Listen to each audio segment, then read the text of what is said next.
มันฝึกประจำทำให้ใจมีศีลข้ามันต่างกันราวฟ้าดินเปรียบคนใจมีศีลกับคนที่แล้งน้ำใจใช่สินะถ้าเราไม่คิดลองดูก็จะไม่รู้สมาธิมีสุขแค่ไหนให้พ้นผ่านวันไม่ได้อะไรทั้งรู้อยู่แก่ใจแต่เวลาหมุนไปตามกาลยังฉันยังไม่ตายยังไม่คิดอะไรกับกายว่าตาสงสารแล้ววันหนึ่งหากต้องนอนทรมานถ้าคิดได้ตอนนั้นคงไม่ทันการอันใดเธอวันนี้รีบสร้างความดีใส่ตนทำบุญกุศลศีลธรรมติดตามตัวไปแล้ววันหนึ่งจะได้ทราบซึ้งแก่ใจถึงพระธรรมเมื่อใดจะสุขใจได้ทุกเวลา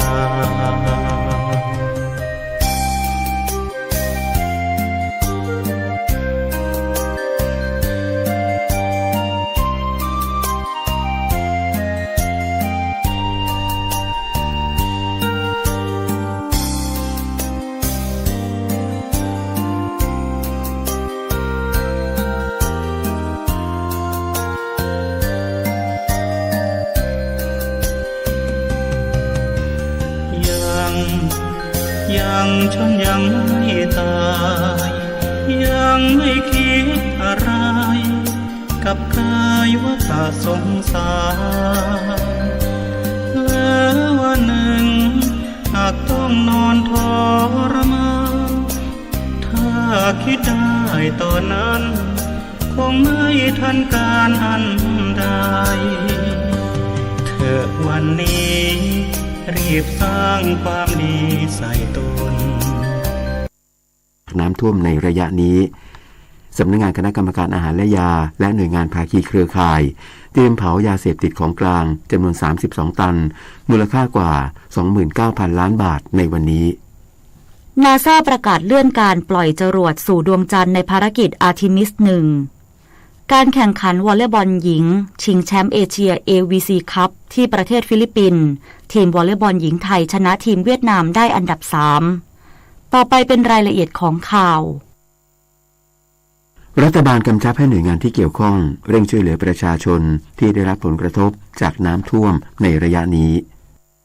จากสถานการณ์ฝนตกหนักต่อเนื่องในหลายพื้นที่ส่งผลให้มีประชาชนได้รับผลกระทบเป็นวงกว้างโดยวันนี้พลเอกอนุพงษ์เผ่าจินดารัฐมนตรีว่าการกระทรวงมหาดไทยกล่าวในระหว่างลงพื้นที่จังหวัดพระนครศรีอยุธยาว่า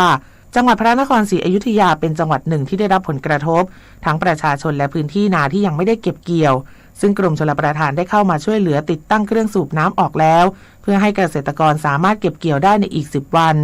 และหากเป็นไปตามที่คาดการไว้ความเสียหายที่จะเกิดขึ้นจะมีไม่มากนักพวกที่อยู่แนวถนนเนี่ยนะเป็นพนังกั้นน้ำเนี่ยก็ได้รับผลกระทบการอยู่อาศัยจะลำบากเจ้าหน้าที่ของฝ่ายปกครองฝ่ายปภ.อนามัยต่างๆเขามาช่วยดูแลกันอยู่นะหวังว่า10วันเนี่ยคงไม่มีน้ำเหนือลงมาเติมมากกว่านี้ถ้าใน10วันนี้ก็ได้เกี่ยวเขายืนยันว่ากูดีเนี่ย400ไร่เนี่ยได้เกี่ยวแล้วก็ทุ่งป่าโมกทั้งหมด 4,000 ไร่นี่ก็ได้เกี่ยวเราก็หวังว่างั้นนะความเสียหายที่เกิดขึ้นท่านผู้ว่าก็ประกาศเขตให้ความช่วยเหลือแล้วผมก็ได้เรียนท่านผู้ว่าท่านปลัดก็ได้เร่งว่าประกาศเขตช่วยเหลือแล้วก็รีบสำรวจซะแล้วเราก็ช่วยเหลือหลังจากนั้นก็เป็นเรื่องเยียวยาด้านนายไพรัตน์เพชรยวนรองผู้ว่าราชการจังหวัดพระนครศรีอยุธยากล่าวว่า พลเอกประวิตร วงษ์สุวรรณรองนายกรัฐมนตรีรักษาราชการแทนนายกรัฐมนตรีกำชับให้ทุกหน่วยงานที่เกี่ยวข้องร่วมกันแก้ไขปัญหาโดยให้ประชาชนได้รับผลกระทบน้อยที่สุดพร้อมให้ความมั่นใจกับภาคอุตสาหกรรมในพื้นที่ว่ายังไม่มีผลกระทบเนื่องจากรัฐบาลเตรียมความพร้อมไว้แล้วตอนนี้เราก็ประชุมเพื่อเตรียมการสถานการณ์ต่างๆเนี่ยก็ได้รับประสานจากภาคอุตสาหกรรมนะครับซึ่งจังหวัดพระนครศรีอยุธยาเนี่ยเรามีนิคมอุตสาหกรรมอยู่ถึง4แห่งนะครับหลายร้อยโรงงานที่มาอยู่นี้ก็ทางผู้บริหารของบริษัทที่อยู่ต่างประเทศเนี่ยอย่างเช่นญี่ปุ่นเขาก็อยากรับทราบนะครับเพื่อสร้างความมั่นใจว่าควรจะเกิดคล้ายๆปี54ซึ่งตรงนี้เราก็ได้ประชุมเนี่ยทั้งฝ่ายราชการและฝ่ายภาคเอกชนเนี่ยให้ได้รับรู้ข้อมูลเท่ากันเลยตอนนี้ยังไม่กระทบต่อภาคอุตสาหกรรมนะครับแล้วทางจังหวัดเนี่ยก็ได้ประสานทางนิคมอุตสาหกรรมทุกแห่งนะครับว่านิคมอุตสาหกรรมมีการเตรียมความพร้อมเพียงพอหรือไม่ถ้าไม่เพียงพอนะครับทางภาครัฐเราก็จะเอาเข้าไปช่วยนายชัชชาติ สิทธิพันธ์ผู้ว่าราชการกรุงเทพมหานครกล่าวว่ากรุงเทพมหานครร่วมกับกองทัพร่วมบรรจุกระสอบทราย 8,000 ถึง 10,000 ใบเพื่อทำแนวเขื่อนกั้นน้ำที่ความสูงกว่า2 เมตร 80 เซนติเมตรวางในจุดสำคัญคือบริเวณอู่ทหารเรือธนบุรีซึ่งเป็นจุดฟันหลอส่วนอีกจุดที่บริเวณถนนเจริญกรุงสะพานตากสินและบริเวณสะพานปลาเพื่อรับมือน้ำล้นตลิ่งและท่วมบ้านเรือนชุมชนริมน้ำเจ้าพระยาโดยเฉพาะชุมชนที่อยู่นอกแนวคันกั้นน้ำซึ่งก็เป็นนิสัยที่ดีครับผมว่าหลักการคือเราดูแลชุมชนใกล้เคียงหน่วยไหนก็พยายามดูแลชุมชนที่อยู่ใกล้เคียงตัวเองด้วยสุดท้ายมันก็จะเห็นภาพต่อที่รวมกันทั้งกรุงเทพได้ก็ต้องขอบพระคุณทางทหารแล้วก็ทุกๆหน่วยที่ร่วมมือกันนะครับผมเชื่อว่าการร่วมมือกันนี้จะทำให้ประชาชนรู้สึกมั่นใจแล้วก็รู้สึกอุ่นใจมากขึ้นพลเอกณรงค์ พันธ์จิตแก้วแท้ผู้บัญชาการทหารบกกล่าวว่าพร้อมส่งกำลังทหารร่วมแก้ไขสถานการณ์น้ำท่วมขังในกรุงเทพมหานครตามที่มีการร้องขอตามพื้นที่ต่างๆซึ่งเป็นไปตามแผนที่ต้องดำเนินการอยู่แล้วและในวันนี้จะลงพื้นที่ตรวจเยี่ยมจุดเสี่ยงสถานการณ์น้ำท่วมล่าสุดสทนช.ได้ตั้งกลุ่มไลน์22 ลุ่มน้ำที่มีผู้แทนจากภาคประชาชนในแต่ละพื้นที่เข้ามาแลกเปลี่ยนข้อมูลสถานการณ์น้ำได้ตลอด24 ชั่วโมงให้สามารถเตรียมพร้อมรับมือสถานการณ์และแจ้งเตือนประชาชนได้อย่างรวดเร็วผมธิดาทิพยานนท์รายงานค่ะการไฟฟ้าฝ่ายผลิตแห่งประเทศไทยปรับเพิ่มการระบายน้ำเขื่อนอุบลรัฐรองรับปริมาณน้ำฝนในช่วงต้นเดือนกันยายนนี้นายประเสริฐอินทัพผู้ช่วยผู้ว่าการไฟฟ้าฝ่ายผลิตแห่งประเทศไทยหรือกฟผ.เปิดเผยว่าเขื่อนอุบลรัฐกฟผ.ได้ปรับเพิ่มการระบายน้ำเพื่อรองรับน้ำใหม่จากปริมาณฝนที่คาดว่าจะมีเพิ่มขึ้นในช่วงต้นเดือนกันยายนนี้ซึ่งปัจจุบันเขื่อนอุบลรัฐมีปริมาณน้ำ 1,283 ล้านลูกบาศก์เมตรคิดเป็น52%ของความจุยังสามารถรองรับน้ำได้อีก 1,148 ล้านลูกบาศก์เมตรโดยในช่วงที่ผ่านมาได้รับอิทธิพลจากพายุมู่หลานให้มีน้ำไหลเข้าเขื่อนในปริมาณมากทางนี้จะปรับเพิ่มการระบายน้ำแบบขั้นบันไดจากวันละ15 ล้านลูกบาศก์เมตรขึ้นเป็นวันละ25 ล้านลูกบาศก์เมตรพร้อมดำเนินงานตาม13มาตรการรับมือฤดูฝนปี 2565 ทั้งเตรียมความพร้อมด้านข้อมูลคาดการณ์การตรวจสอบความมั่นคงปลอดภัยของเขื่อนอาคารระบายน้ำและสถานีโทรมาศให้มีความพร้อมใช้งานตลอดจนติดตามแผนบริหารจัดการน้ำของเขื่อนที่มีความเสี่ยงอย่างใกล้ชิดรวมทั้งประชาสัมพันธ์เพื่อสร้างการรับรู้อย่างต่อเนื่องรัฐบาลยินดีที่บริษัทจัดอันดับความน่าเชื่อถือชั้นนำของประเทศญี่ปุ่นคงอันดับความน่าเชื่อถือของไทยที่ A ลบและคงมุมมองความน่าเชื่อถืออยู่ในระดับมีเสถียรภาพนายอนุชาบุรพชัยศรีรองเลขาธิการนายกรัฐมนตรีฝ่ายการเมืองปฏิบัติหน้าที่โฆษกประจำสำนักนายกรัฐมนตรีเปิดเผยว่ารัฐบาลยินดีที่บริษัทจัดอันดับความน่าเชื่อถือชั้นนำของประเทศญี่ปุ่น Rating and Investment Information ได้จัดอันดับความน่าเชื่อถือของตราสารหนี้และผู้ออกตราสารหนี้ทั้งในประเทศญี่ปุ่นและต่างประเทศ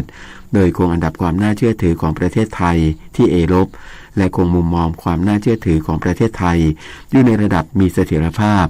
โดยสำนักงานบริหารหนี้สาธารณะเปิดเผยถึงการจัดอันดับของ R&I ซึ่งแสดงให้เห็นถึงมาตรการทางการเงินและการคลังของรัฐบาลไทยในช่วงสถานการณ์แพร่ระบาดของโรคโควิด -19 ที่มีประสิทธิภาพประกอบกับมีปัจจัยบวกด้านการลงทุนในกลุ่มอุตสาหกรรมการผลิตจากต่างประเทศและภาคการท่องเที่ยวที่เติบโตต่อเนื่องส่งผลให้เศรษฐกิจไทยเริ่มฟื้นตัวอย่างเต็มที่โดย R&I เชื่อมั่นว่ารัฐบาลยังคงรักษาเสถียรภาพทางการคลังและใส่ใจต่อภาระหนี้สาธารณะ ภายใต้พระราชบัญญัติวินัยการเงินการคลังของรัฐพุทธศักราช 2561 ในระดับที่เหมาะสมในขณะที่ R&I คาดว่าภาคการเงินต่างประเทศในปี 2566 ดุลบัญชีเดินสะพัดจะกลับมาเกินดุลจากการฟื้นตัวของภาคการท่องเที่ยวและการลดลงของราคาพลังงานนอกจากนี้ภาคการเงินต่างประเทศยังมีความเข้มแข็งเนื่องจากมีทุนสำรองระหว่างประเทศสูงและสภาพคล่องต่างประเทศมีความเข้มแข็งแม้ในปี 2565 ประเทศไทยจะขาดดุลบัญชีเดินสะพัดจากรายได้ภาคการท่องเที่ยวลดลงต้นทุนด้านการขนส่งเพิ่มขึ้นดังนั้นรัฐบาลจำเป็นต้องดำเนินมาตรการเชิงรุกในการพัฒนาอุตสาหกรรมที่มีมูลค่าเพิ่มสูงการพัฒนาเขตเศรษฐกิจพิเศษ EEC การลงทุนในโครงการโครงสร้างพื้นฐานอย่างต่อเนื่องเพื่อกระตุ้นเศรษฐกิจผลักดันให้เกิดการลงทุนจากต่างประเทศเพื่อเพิ่มศักยภาพการเจริญเติบโตทางเศรษฐกิจในระยะยาวสภาพัฒนาการเศรษฐกิจและสังคมแห่งชาติเตรียมนำแผนพัฒนาเศรษฐกิจและสังคมแห่งชาติฉบับที่ 13 นำขึ้นทูลเกล้าทูลกระหม่อมเพื่อลงพระปรมาภิไธยและประกาศใช้ในวันที่ 1 ตุลาคม 2565นายดนุชาพิชยนันท์เลขาธิการสภาพัฒนาการเศรษฐกิจและสังคมแห่งชาติหรือสสช.เปิดเผยถึงความคืบหน้าการประกาศใช้แผนพัฒนาเศรษฐกิจและสังคมแห่งชาติฉบับที่ 13 ระหว่างพ.ศ. 2566 ถึง 2570 ว่าเมื่อวันที่ 25 สิงหาคม 2565 ที่ผ่านมารัฐสภามีมติรับทราบแผนพัฒนาเศรษฐกิจและสังคมแห่งชาติฉบับที่ 13 แล้วโดยหลังจากนี้จะเป็นขั้นตอนการนำขึ้นทุนเกล้าทุนกระหม่อมเพื่อลงพระปรมาภิไธยและประกาศใช้ในวันที่ 1 ตุลาคม 2565 ต่อไปทั้งนี้เพื่อให้การขับเคลื่อนแผนพัฒนาฉบับที่ 13 สู่การปฏิบัติอย่างเป็นรูปธรรมสำนักงานสภาพัฒนาการเศรษฐกิจและสังคมแห่งชาติเตรียมจัดประชุมประจำปี 2565 พลิกโฉมประเทศไทยก้าวไปด้วยกันในวันที่ 23 กันยายน 2565 รูปแบบออนไลน์เพื่อสร้างความรู้ความเข้าใจเกี่ยวกับทิศทางการพัฒนาประเทศภายใต้แผนพัฒนาฉบับที่ 13 โดยมุ่งหวังที่จะนำพาประเทศไทยไปสู่ประเทศที่มีสังคมก้าวหน้าและเศรษฐกิจที่สร้างมูลค่าได้อย่างยั่งยืนนภศร แก้วคำรายงานวันที่ 1 กันยายนนี้เริ่มใช้จ่ายโครงการคนละครึ่งระยะที่ 5 และโครงการเพิ่มกำลังซื้อให้แก่ผู้ที่ต้องการความช่วยเหลือเป็นพิเศษระยะที่ 3 นายพรชัยธีรเวชผู้อำนวยการสำนักงานเศรษฐกิจการคลังในฐานะโฆษกกระทรวงการคลังเปิดเผยว่าโครงการคนละครึ่งระยะที่ 5 จะเริ่มใช้จ่ายได้ตั้งแต่วันที่ 1 กันยายนถึง 31 ตุลาคม 2565 โดยภาครัฐสนับสนุนในอัตรา50%แต่ไม่เกิน150 บาทต่อคนต่อวันและไม่เกิน800 บาทต่อคนตลอดระยะเวลาโครงการทั้งนี้ล่าสุดณวันที่ 29 สิงหาคม 2565 เวลา 15 นาฬิกามีประชาชนรายเดิมที่เคยใช้สิทธิโครงการระยะที่ 4 กดยืนยันสิทธิ์เข้าร่วมโครงการระยะที่ 5 แล้วจำนวน 18,300,000 รายส่วนผู้ที่ยังไม่ได้กดยืนยันสิทธิ์อีกประมาณ 7,970,000 รายสามารถกดยืนยันสิทธิ์ผ่านแอปพลิเคชันเป๋าตังค์ได้ทันทีและต้องเริ่มใช้สิทธิ์ครั้งแรกภายในวันที่ 14 กันยายนนี้เวลา 22:59 นาทีมิฉะนั้นจะถูกตัดสิทธิ์นอกจากนี้โครงการเพิ่มกำลังซื้อให้แก่ผู้มีบัตรสวัสดิการแห่งรัฐระยะที่ 5 และโครงการเพิ่มกำลังซื้อให้แก่ผู้ที่ต้องการความช่วยเหลือเป็นพิเศษระยะที่ 3 จะเริ่มใช้จ่ายได้ในช่วงเวลาเดียวกับโครงการคนละครึ่งระยะที่ 5 โดยจะได้รับเงินช่วยเหลือค่าซื้อสินค้าจำนวนไม่เกิน200 บาทต่อคนต่อเดือนรวม400 บาทต่อคนตลอดระยะเวลาโครงการท่านนี้สามารถตรวจสอบสิทธิ์ได้ทางเว็บไซต์เพิ่มกำลังซื้อ .konlakryng.comสำนักงานคณะกรรมการอาหารและยาและหน่วยงานภาคีเครือข่ายเตรียมเผายาเสพติดของกลางจำนวน32 ตันมูลค่ากว่า 29,000 ล้านบาทในวันนี้หลังมีการเปิดคลังเพื่อตรวจพิสูจน์ยาเสพติดให้โทษของกลางในคลังยาเสพติดสำนักงานคณะกรรมการอาหารและยาหรืออย.เพื่อให้ทราบน้ำหนักลักษณะประเภทพร้อมสุ่มตรวจด้วยน้ำยาจากกรมวิทยาศาสตร์การแพทย์วัตถุพาเลทที่จัดเก็บแน่นหนาด้วยการห่อด้วยแลบไซต์ทั้งหมดเป็นยาเสพติดจริงตามข้อมูลแรกเข้าและได้เริ่มลำเลียงของกลางจาก120คดีที่สิ้นสุดแล้วน้ำหนักกว่า32ตันมูลค่ากว่า 29,000 ล้านบาทออกจากคลังยาเสพติดไปยังบริษัทอัคคีปราการจำกัดมหาชนนิคมอุตสาหกรรมบางปูจังหวัดสมุทรปราการก่อนจะมีพิธีเผาทำลายยาเสพติดให้โทษของกลางครั้งที่54ในวันนี้เวลา 11 นาฬิกา โดยนายแพทย์ไพศาล ดั่นคุ้มเลขาธิการอย.กล่าวว่าหลังจากนำยาเสพติดของกลางกว่า32ตันออกจากคลังไปเผาทำลายวันนี้แล้วแต่คลังยาเสพติดอย.ยังมียาเสพติดของกลางเก็บอยู่อีก185ตันซึ่งเป็นจำนวนมากแต่เชื่อว่าหลังจากนี้การเผาทำลายยาเสพติดจะทำได้มากขึ้นโดยเพิ่มการเผาทำลายจากปีละ2ครั้งเป็นปีละ4ครั้งเป็นอย่างน้อยเมื่อมีการพิสูจน์ของกลางที่เรียบร้อยแล้วก็รายงานผลเรียบร้อยแล้วเนี่ยว่าเป็นยาเสพติดของกลางจริงเนี่ยครับคณะกรรมการทำลายของกลางเนี่ยก็สามารถที่จะไปเผาทำลายได้เลยเพราะนั้นรอบก็จะมีมากขึ้นเผาทำลายได้เร็วขึ้นด้านนายปิยศิริวัฒนวรางกูลรองเลขาธิการปปส.ในฐานะประธานคณะทำงานตรวจรับยาเสพติดของกลางกล่าวว่าจะมีการพูดคุยกันในรายละเอียดเพื่อให้มีการเผาทำลายยาเสพติดที่มากและเร็วขึ้นแต่ทั้งหมดต้องดูเรื่องงบประมาณด้วยเพราะการเผาทำลายยาเสพติดแต่ละครั้งใช้งบประมาณ1 ล้านบาทเนื่องจากการเผาต้องใช้เตาเผาเทคโนโลยีสูงถ้ามีโอกาสเนี่ยเราทำสัปดาห์เผาทำลายเลยได้ไหมคือเอามาทีเดียวแล้วผลักดันกันอันนี้เดี๋ยวผู้ใหญ่คุยกันนะฮะก็เป็นเรื่องของงบประมาณนะครับแล้วก็สุดท้ายก็คือปริมาณยาเสพติดอ่ะมันเริ่มจะมีปริมาณมากขึ้นเพราะว่าเราเริ่มจับผู้ค้ารายใหญ่ละรายย่อยก็น้อยลงเพราะฉะนั้นเนี่ยตรงนี้ก็เป็นสิ่งที่กังวลในเรื่องของการเก็บรักษาจริงๆทั้งนี้การเผาทำลายใช้เชื้อเพลิงธรรมชาติ NG เผาด้วยความร้อนสูงกว่า 1,200 องศาเซลเซียสโดยระบบควบคุมมลพิษที่ทันสมัยมาตรฐานสากล US EPA ที่มั่นใจได้ว่ายาเสพติดที่ถูกเผาทำลายไม่เหลือแม้แต่เท่าและไม่ก่อให้เกิดผลกระทบต่อสิ่งแวดล้อมณฤมล อุดมพรรายงานกบข.ประชาสัมพันธ์ให้อดีตสมาชิกกบข.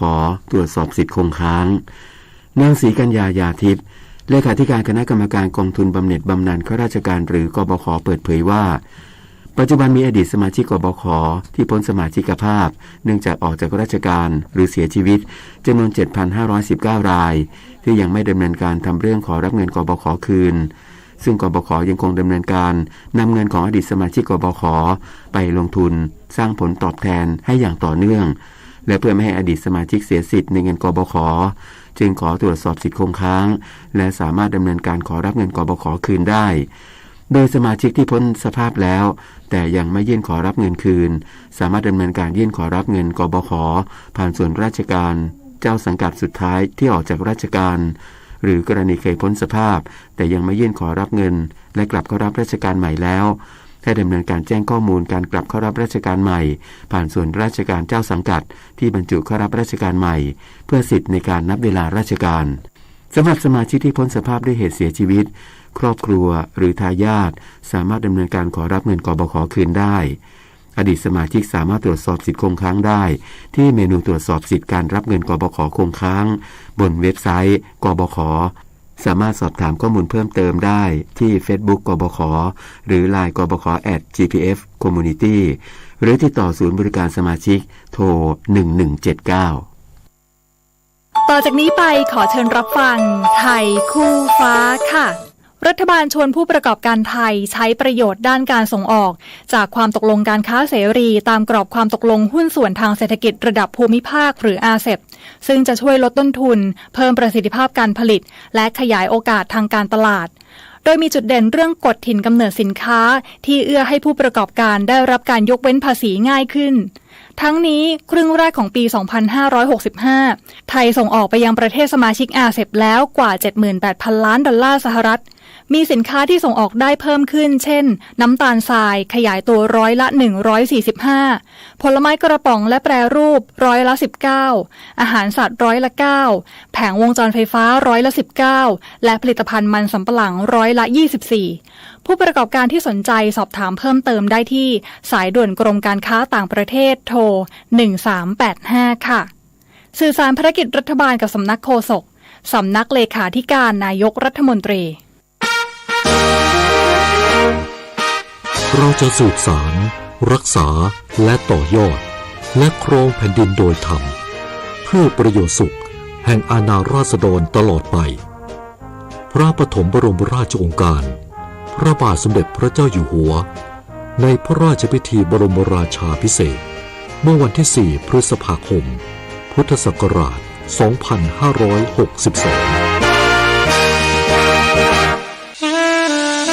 ข้าราชการต้องแยกเรื่องส่วนตัวออกจากตำแหน่งหน้าที่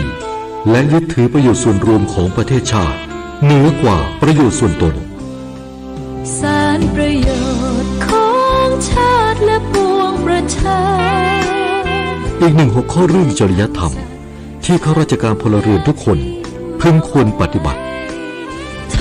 ำความดีเพื่อชาติไทยขณะนี้เวลา 7:18 นาทีต่อไปเสนอข่าวต่างประเทศองค์การบริหารการบินและอวกาศแห่งชาติสหรัฐหรือ NASA ประกาศยกเลิกการปล่อยจรวดขนส่งหรือ SLS ซึ่งจะนำยานโอไรออนขึ้นสู่วงโคจรของดวงจันทร์แบบไร้นักบินอวกาศในภารกิจ Artemis 1 จากฐานปล่อยจรวดที่ศูนย์อวกาศเคนเนดีในรัฐฟลอริดาของสหรัฐเมื่อวันจันทร์ที่ผ่านมาเนื่องจากปัญหาเกี่ยวกับอุณหภูมิที่พบในเครื่องยนต์1 ใน 4 เครื่องของจรวด SLSครั้งนี้ NASA มีกำหนดการสำรองของการปล่อยจรวดดังกล่าวในวันที่ 2 และ 5 กันยายนนี้แต่ยังไม่มีการยืนยันว่าจะสามารถแก้ไขปัญหาที่เกิดขึ้นก่อนกำหนดการปล่อยจรวดครั้งใหม่หรือไม่ขณะที่ Artemis เป็นภารกิจการสำรวจดวงจันทร์ในระยะยาวของ NASA และยังเป็นการนำมนุษย์กลับไปยังดวงจันทร์อีกครั้งในรอบ 50 ปีนับตั้งแต่ภารกิจอพอลโล 17 เมื่อปี 2515สำนักข่าวต่างประเทศรายงานว่าสหภาพยุโรปหรือ EU เตรียมดำเนินมาตรการฉุกเฉินเพื่อปฏิรูปตลาดพลังงานไฟฟ้าและควบคุมราคาพลังงานที่พุ่งสูงขึ้นนับตั้งแต่รัสเซียรุกรานยูเครนเมื่อเดือนกุมภาพันธ์ที่ผ่านมานางเออร์ซูล่าฟอนเดอร์เลเยนประธานคณะกรรมาการยุโรประบุว่าราคาพลังงานไฟฟ้าในยุโรปที่พุ่งสูงขึ้นอย่างรวดเร็วแสดงให้เห็นถึงข้อจำกัดของตลาดพลังงานไฟฟ้าของยุโรปในปัจจุบันซึ่งเป็นเหตุผลที่ทำให้สหภาพยุโรปดำเนินมาตรการแทรกแซงฉุกเฉินและปฏิรูปโครงสร้างของตลาดพลังงานไฟฟ้าทั้งนี้ EU กำลังพิจารณามาตรการแยกการกำหนดราคาพลังงานไฟฟ้าออกจากราคาก๊าซและหันไปพึ่งพิงแหล่งพลังงานอื่นนอกจากรัสเซียขณะที่รัฐมนตรีพลังงานของ 27 ชาติสมาชิก EU จะหารือประเด็นการปฏิรูปตลาดพลังงานไฟฟ้าในวันที่ 9 กันยายนนี้สำนักจัดการภัยพิบัติแห่งชาติของปากีสถานเปิดเผยว่ามีผู้เสียชีวิต 1,061 คนนับตั้งแต่ฤดูมรสุมเริ่มต้นขึ้นเมื่อช่วงเดือนมิถุนายนที่ผ่านมาแต่จำนวนที่แท้จริงอาจสูงกว่านี้มากขณะเดียวกันอุทกภัยครั้งใหญ่จากอิทธิพลของฝนตกหนักในช่วงฤดูมรสุมส่งผลกระทบกับประชาชนมากกว่า33ล้านคนทั่วปากีสถานนอกจากนี้พื้นที่ทางการเกษตรกว่า5ล้านไร่บ้านเรือนเกือบ1ล้านหลังรวมทั้งถนนหนทางและสะพานจำนวนมากได้รับความเสียหายอย่างหนักด้านนายกรัฐมนตรีเชบาสชารีฟของปากีสถานซึ่งอยู่ระหว่างการตรวจเยี่ยมปฏิบัติการช่วยเหลือผู้ประสบภัยในพื้นที่ทางตอนเหนือของประเทศระบุว่านี่คือฝนตกหนักในฤดูมรสุมที่ไม่เคยเกิดขึ้นมาก่อนในรอบ30ปีพร้อมประกาศอนุมัติเงินเยียวยาให้ผู้ประสบภัยราว10,000 ล้านรูเปียหรือประมาณ 1,600 ล้านบาทกระทรวงการท่องเที่ยวของกัมพูชาเปิดเผยว่าสถานประกอบการโรงแรมและเกสต์เฮาส์ในกัมพูชาราว520แห่งหรือประมาณ70%จากทั้งหมด739แห่งกลับมาเปิดให้บริการอีกครั้งหลังสถานการณ์การแพร่ระบาดของโรคโควิด -19 ในกัมพูชาเริ่มดีขึ้นนายทบโซเพียโฆษกกระทรวงการท่องเที่ยวกัมพูชาระบุว่าทางการกัมพูชาหวังว่าช่วงฤดูการท่องเที่ยวตั้งแต่เดือนตุลาคมถึงธันวาคมนี้จำนวนนักท่องเที่ยวต่างชาติจะเพิ่มขึ้นอีกซึ่งจะช่วยให้ธุรกิจการท่องเที่ยวที่ปิดตัวไปก่อนหน้านี้กลับมาเปิดให้บริการอีกครั้งทางนี้การท่องเที่ยวเป็น1 ใน 4เสาหลักที่สนับสนุนเศรษฐกิจของกัมพูชาขณะที่ในช่วง7เดือนแรกของปีนี้กัมพูชาดึงดูดนักท่องเที่ยวต่างชาติมากกว่า 740,000 คนเพิ่มขึ้นกว่า5เท่าจากช่วงเวลาเดียวกันของปีที่แล้วต่อไปรับฟังข่าวกีฬาค่ะการแข่งขันวอลเลย์บอลหญิงชิงแชมป์เอเชีย AVC คัพที่ประเทศฟิลิปปินส์รอบชิงอันดับ3ทีมนักตบสาวไทยชนะทีมชาติเวียดนาม3-0เซต 25-19 26-24 และ 25-18 คว้าอันดับ3ในรายการนี้เป็นครั้งที่4ขณะที่แชมป์ตกเป็นของทีมชาติญี่ปุ่นชนะทีมชาติจีน3-1เซตนายอนุชาบุรพชัยศรีรองเลขาธิการนายกรัฐมนตรีฝ่ายการเมืองปฏิบัติหน้าที่โฆษกประจำสำนักนายกรัฐมนตรีเปิดเผยว่ารัฐบาลยินดีและชื่นชมวอลเลย์บอลหญิงทีมชาติไทยที่ยังคงทำผลงานได้อย่างน่าประทับใจมาอย่างต่อเนื่องแสดงให้เห็นว่ายังคงมีศักยภาพและความสามารถที่โดดเด่นจะเป็นกำลังใจให้นักกีฬาวอลเลย์บอลหญิงทีมชาติไทยสร้างผลงานที่ยอดเยี่ยมต่อไป ซึ่งทีมวอลเลย์บอลหญิงไทยเตรียมแข่งขันชิงแชมป์โลกที่เนเธอร์แลนด์และโปแลนด์เป็นเจ้าภาพร่วมวันที่ 24 กันยายนถึง 1 ตุลาคมนี้มาต่อกันที่การแข่งขันจักรยานชมภูเขา UCI MTB Elimination World Cup ที่ประเทศอินโดนีเซียรุ่นทั่วไปหญิงวรินทร์เพชรประภาพันธ์ปั่นเข้าเส้นชัยอันดับ 2 ได้เหรียญเงินแชมป์ตกเป็นของวาเลียนฟอร์มเบอร์เกอร์จากเยอรมนีขณะที่รุ่นทั่วไปชายเมธาสิทธิ์บุญเสน่ห์เข้าเส้นชัยเป็นอันดับ 3 ได้เหรียญทองแดงโดยเหรียญทองเป็นของเควินตินนักปั่นจากฝรั่งเศสทางด้านจักรยานประเภทรุ่นนานาชาติแทร็กเอเชียคัพที่เวโรโดมสนามกีฬาแห่งที่ 2 โรงเรียนกีฬาจังหวัดสุพรรณบุรีทีมนักปั่นไทยนำโดยจ่ายอังสุธาสาวิทจตุรงค์นิวันติและวชิรวิทย์แสนคำวงรวมพลังปั่นชนะทีมชาติเวียดนามคว้าเหรียญทองที่เวลา 1 นาที 2.244 วินาทีซึ่งพลเอกเดชาเหมกระศรีนายกสมาคมกีฬาจักรยานแห่งประเทศไทยเปิดเผยว่าจักรยานแท็กเอเชียคัพ 2022 แข่งมา 4 วันเต็มใช้นักกีฬาเก่าผสมกับสายเลือดใหม่ทำผลงานได้อย่างน่าพอใจสำหรับวันนี้ยังมีการแข่งขันฉลองครบรอบ 62 ปีสมาคมกีฬาจักรยานแห่งประเทศไทยตั้งแต่เวลา 9 นาฬิกานายรังสฤทธิ์ลักษิตานนท์นายกสมาคมกีฬากอล์ฟแห่งประเทศไทยพร้อมด้วยนายณัฐพลอันตรเสนผู้อำนวยการกองส่งเสริมพัฒนากีฬาอาชีพการกีฬาแห่งประเทศไทยแถลงความพร้อมจัดการแข่งขันกอล์ฟอาชีพรายการเก่าแก่ที่สุดของประเทศไทย Thailand Open ครั้งที่ 50 ชิงถ้วยพระราชทานพระบาทสมเด็จพระเจ้าอยู่หัวรัชกาลที่ 9 ซึ่งจะมีขึ้นระหว่างวันที่ 1-4 กันยายนที่สนามริเวอร์เดลกอล์ฟคลับจังหวัดปทุมธานีโดยนักกอล์ฟไทยนำโดยรัตนนท์ วรรณศรีจันทร์แชมป์ปี 2560 และนักกอล์ฟทำเงินสูงสุดของ All Thailand Tour ประวิตรตั้งกมลประเสริฐรวมทั้งพรหมมีสวัสดิ์และนักกอล์ฟสมัครเล่นโครงการทีมชาติไทยพงษ์เกษมสมศุขรายงานต่อไปรับฟังพยากรณ์อากาศค่ะกรมอุตุนิยมวิทยารายงานพยากรณ์อากาศทั่วไปคลื่นกระแสลมฝ่ายตะวันออกเคลื่อนเข้าปกคลุมบริเวณภาคใต้ตอนบนและทะเลอันดามันตอนบนประกอบกับมรสุมตะวันตกเฉียงใต้กำลังอ่อนพัดปกคลุมทะเลอันดามันตอนล่างลักษณะเช่นนี้ทำให้ประเทศไทยยังคงมีฝนฟ้าคะนองเกิดขึ้นและมีฝนตกหนักบางแห่งบริเวณภาคใต้ขอให้ประชาชนในบริเวณดังกล่าวระวังอันตรายจากฝนตกหนักที่เกิดในระยะนี้ไว้ด้วยพยากรณ์อากาศตั้งแต่เช้าวันนี้จนถึงเช้าวันพรุ่งนี้ภาคเหนือมีฝนฟ้าคะนอง30%ของพื้นที่ส่วนมากบริเวณจังหวัดตากกำแพงเพชรพิจิตรพิษณุโลกและเพชรบูรณ์ภาคตะวันออกเฉียงเหนือมีฝนฟ้าคะนอง30%ของพื้นที่ส่วนมากบริเวณจังหวัดชัยภูมินครราชสีมาบุรีรัมย์สุรินทร์ศรีสะเกษและอุบลราชธานีภาคกลางมีฝนฟ้าคะนอง40%ของพื้นที่ส่วนมากบริเวณจังหวัดอุทัยธานีกาญจนบุรีสุพรรณบุรีราชบุรีนครปฐมและสมุทรสงครามภาคตะวันออกมีฝนฟ้าคะนอง60%ของพื้นที่ส่วนมากบริเวณจังหวัดนครนายกปราจีนบุรีระยองจันทบุรีและตราดลมตะวันออกเฉียงใต้ความเร็ว 10-30 กิโลเมตรต่อชั่วโมงทะเลมีคลื่นต่ำกว่า1เมตรบริเวณที่มีฝนฟ้าคะนองคลื่นสูงมากกว่า1เมตรภาคใต้ฝั่งตะวันออกมีฝนฟ้าคะนอง60%ของพื้นที่และมีฝนตกหนักบางแห่งบริเวณจังหวัดสุราษฎร์ธานีนครศรีธรรมราชพัทลุงสงขลาปัตตานียะลาและนราธิวาสลมตะวันออกเฉียงใต้ความเร็ว 10-30 กิโลเมตรต่อชั่วโมงทะเลมีคลื่นต่ำกว่า1เมตรบริเวณที่มีฝนฟ้าคะนองคลื่นสูง 1-2 เมตรภาคใต้ฝั่งตะวันตกมีฝนฟ้าคะนอง60%ของพื้นที่และมีฝนตกหนักบางแห่งบริเวณจังหวัดระนองพังงาภูเก็ตกระบี่ตรังและสตูลลมตะวันตกเฉียงใต้ความเร็ว 15-30 กิโลเมตรต่อชั่วโมงทะเลมีคลื่นสูงประมาณ1เมตรบริเวณที่มีฝนฟ้าคะนองคลื่นสูง 1-2 เมตรกรุงเทพมหานครและปริมณฑลมีฝนฟ้าคะนอง60%ของพื้นที่สภาวะระดับน้ำในแม่น้ำเจ้าพระยาที่หน้ากองบัญชาการกองทัพเรือคำนวณโดยกรมอุทกศาสตร์กองทัพเรือวันนี้น้ำขึ้นเต็มที่เวลา 8:02 นาทีสูงกว่าระดับทะเลปานกลาง1เมตร25เซนติเมตรและเวลา 21:52 นาทีสูงกว่าระดับทะเลปานกลาง1เมตร68เซนติเมตรน้ำลงเต็มที่เวลา 3:49 นาทีสูงกว่าระดับทะเลปานกลาง69เซนติเมตรและเวลา 15:35 นาทีสูงกว่าระดับทะเลปานกลาง42เซนติเมตรวันนี้ที่ประภาคารการจนาภิเษกแหลมพรหมเทพจังหวัดภูเก็ตดวงอาทิตย์ตกเวลา 18:36 นาทีกรุงเทพมหานครดวงอาทิตย์ตกเวลา 18:31 นาที1 นาทีกับกปท.กรมการขนส่งทางบกกำหนดมาตรการด้านสาธารณสุขสำหรับการประกอบการขนส่งเพื่อความปลอดภัยทั้งผู้ให้บริการและประชาชนผู้รับบริการโดยมาตรการปฏิบัติสำหรับผู้ประกอบการรถโดยสารสาธารณะและรถยนต์สาธารณะ รวมถึงภายในสถานีขนส่งผู้โดยสารต้องทำความสะอาดภายในสถานีขนส่งและภายในรถโดยสารสำหรับการเดินรถโดยสารสาธารณะข้ามเขตพื้นที่จังหวัดต้องจัดให้มีช่องทางการจำหน่ายตั๋วล่วงหน้าผ่านทางโทรศัพท์เว็บไซต์แอปพลิเคชันหรือระบบอิเล็กทรอนิกส์อื่นเพื่ออำนวยความสะดวกและลดความแออัดของผู้ใช้บริการ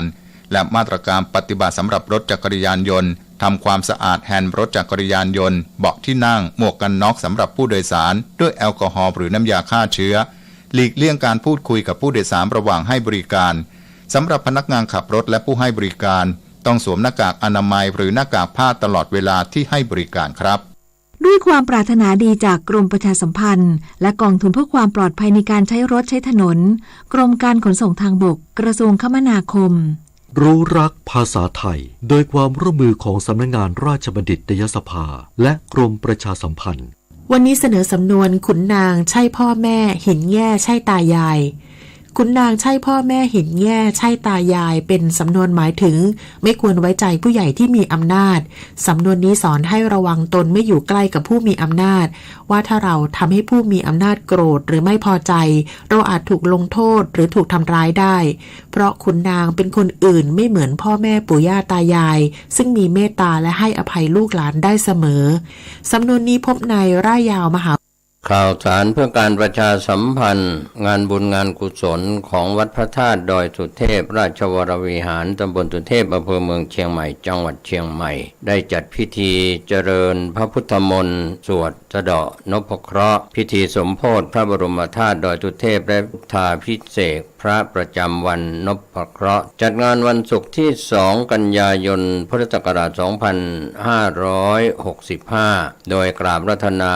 พระสงฆ์เถรานุเถระช่วงเช้า 9:30 นาทีเป็นรอบแรกรอบที่2 14 นาฬิกาเป็นต้นไป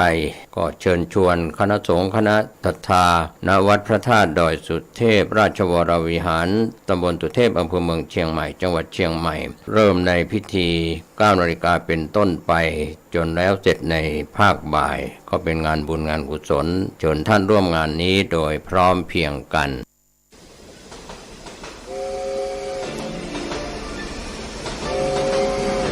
ข่าวสารเพื่อการประชาสัมพันธ์กำหนดการฟังเทศรายการรถด่วนขบวนพิเศษฤดูกาลเข้าพรรษาปี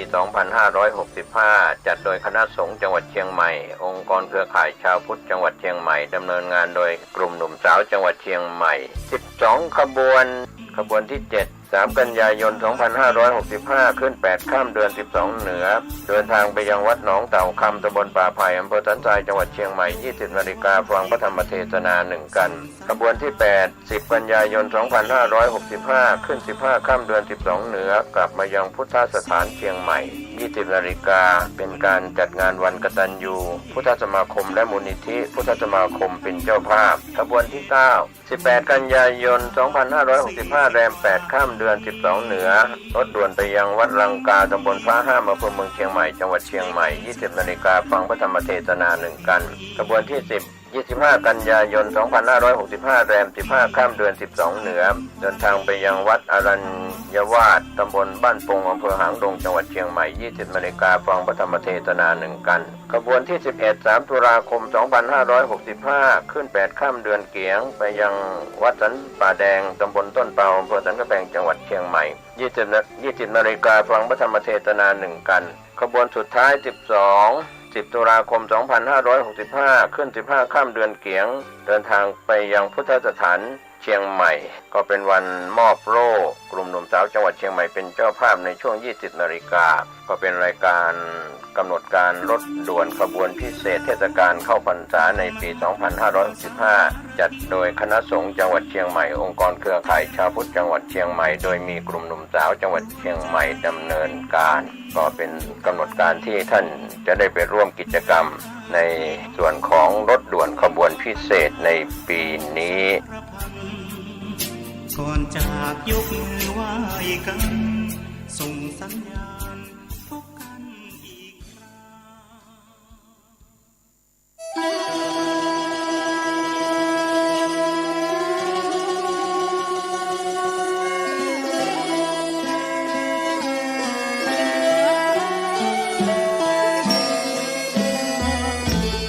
นื่องในมหามงคลวโรกาสแห่งเทศกาลเข้าพรรษาประจำปีพุทธศักราช 2565 อันเป็นปีมหาปีติยินดียิ่งของมหาชนชาวล้านนาและชาวไทยผู้มีจิตเลื่อมใสเปี่ยมล้นด้วยพลวะศรัทธาในบวรพระพุทธศาสนาอีกทั้งเป็น